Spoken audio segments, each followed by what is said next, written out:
Yeah, man, there's your boy Chico Black.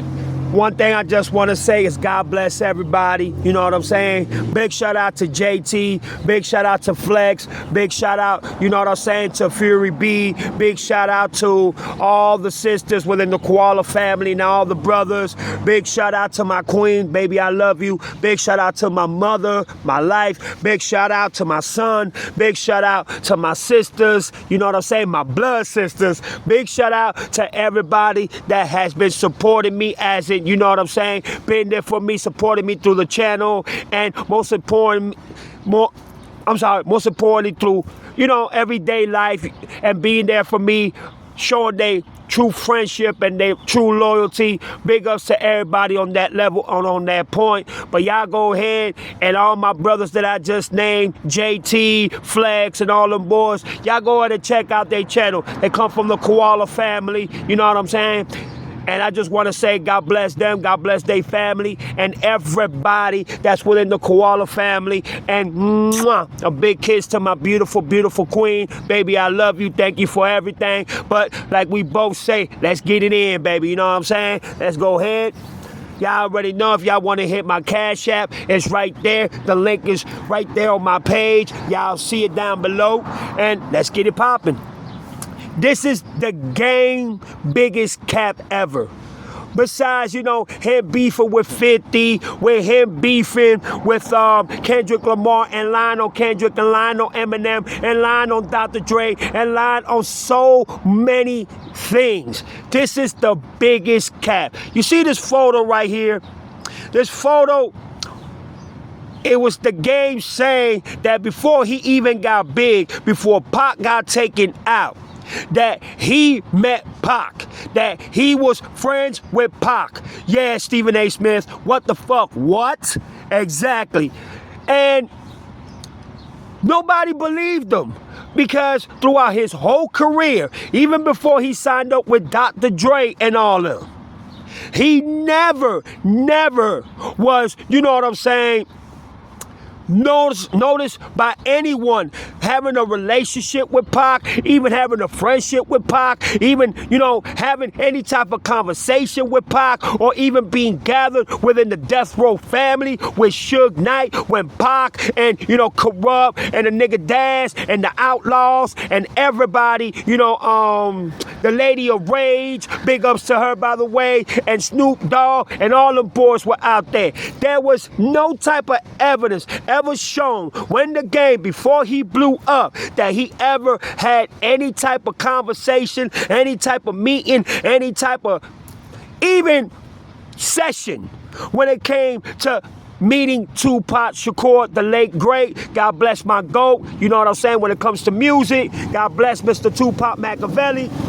But I believe the game did this, and we didn't see this as a red flag. We let this go over our heads. But this is, it was the beginning of the game showing that he was lacking for attention, that he was fiending for attention, that he was, like we say in Spanish, un enfermo mental, just to get attention. And what I just said, he was just sick in the head and a delusional person just to get any type of attention. Don't get me wrong, the game is a spectacular rapper.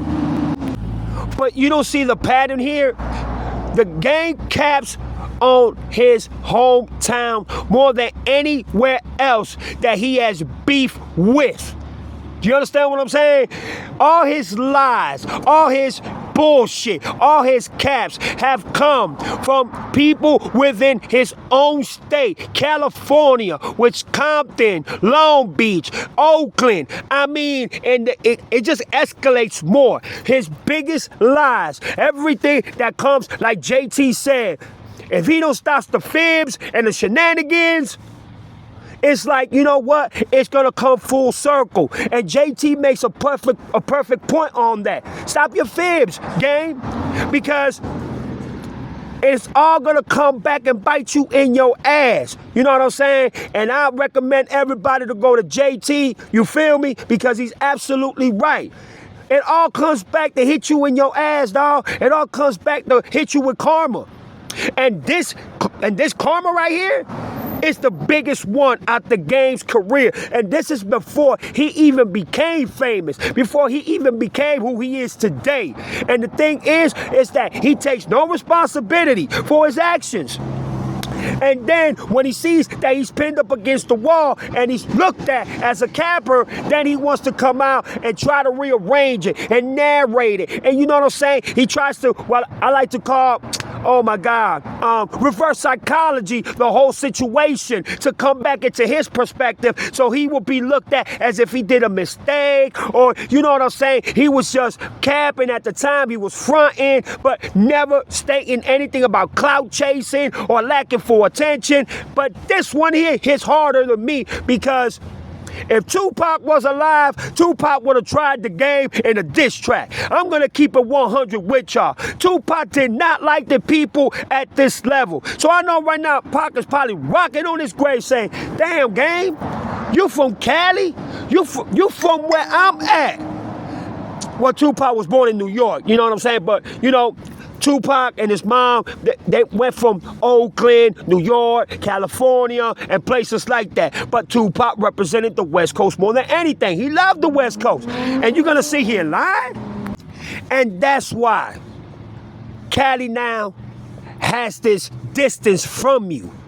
They don't want to see themselves or be around someone that lies to this category. It's like New York with Fat Joe Bechuga. Yes, with the Penguin. Nobody from New York, not too many people that are from the hoods that he grew up in and represents want to be around him. As you can see, they trying him. You feel me?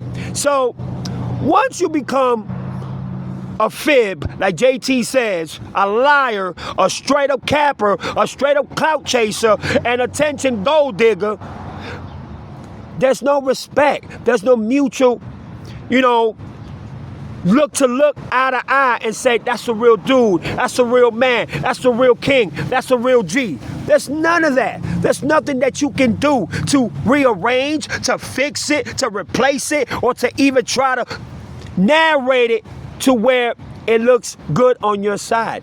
It's not gonna look good on you anyway, because you've done it so much. It's a pattern. It is a pattern that the Game does. Once, okay. 2 times, damn. All right, bro, stop the bullshit. 3 times, 4 times, 5 times. Now, you used to being this way. You want to be this way. You lack the attention of being this way.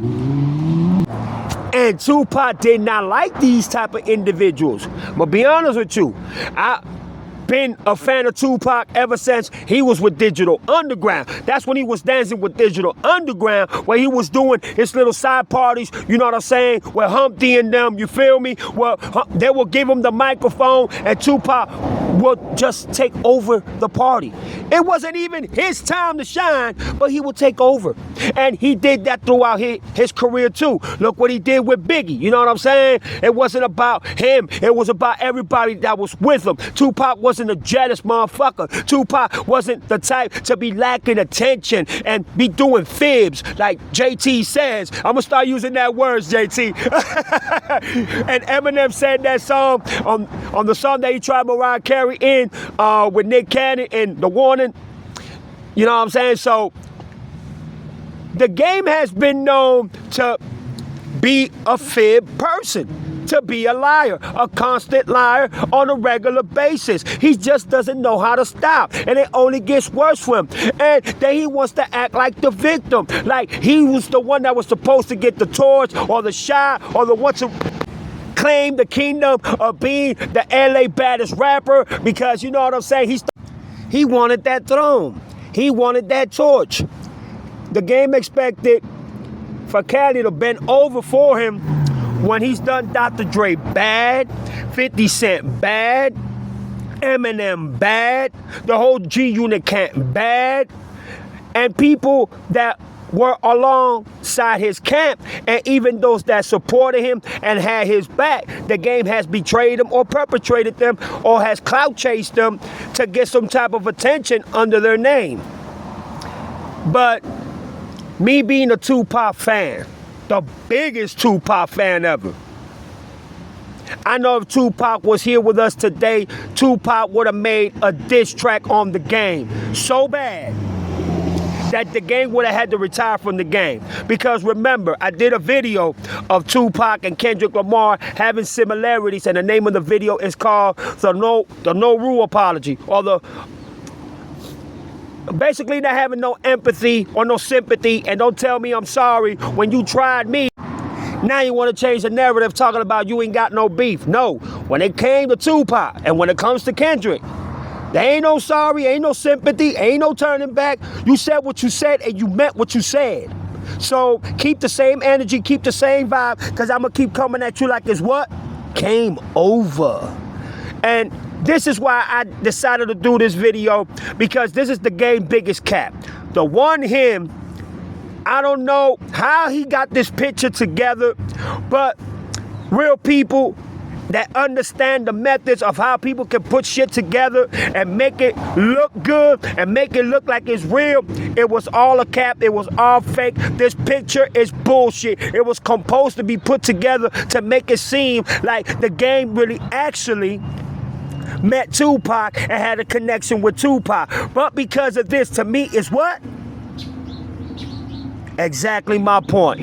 And I would like to get, you know what I'm saying, everybody's take on this, JT, and everybody else, Flags, everybody else intake when it comes to this. You understand what I'm saying? Because I feel like if you lie about this littlest shit, if you fib yourself to this category and this perspective, imagine what else you haven't lied about through your whole life and your whole career.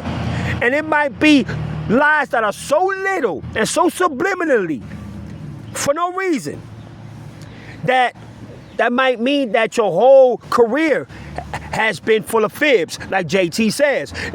It's all full of lies, and it's all full of conspiracies and just deception and just cap. So to me, the game has been over since the game over invented the word over. But this is your boy Chico Black. Please give me your thoughts on this. I would like to hear your thoughts and what y'all think about this. And to you, what is the biggest cap that the game has done in his career? Y'all let me know. It's your boy Chico Black. I want to say again, God bless to my beautiful queen. Baby, I love you. Mom, thank you for everything. Y'all do sorry me. I'm more like JT said. Yeah, I'm half Cuban too because of my pops. You feel me? So I just want to thank everybody and all my Latinos, all my brothers, you feel me? And all my Caucasian brothers, much love, much respect. Ain't no hate here. But one thing I would love for everybody to know, please do not or don't become a suspect of this racism shit. I hate racism. It's about loving one another, coming together, and respecting one another. Now, when they disrespect, y'all already know what it is. There's your boy Chico Black. Peace, y'all.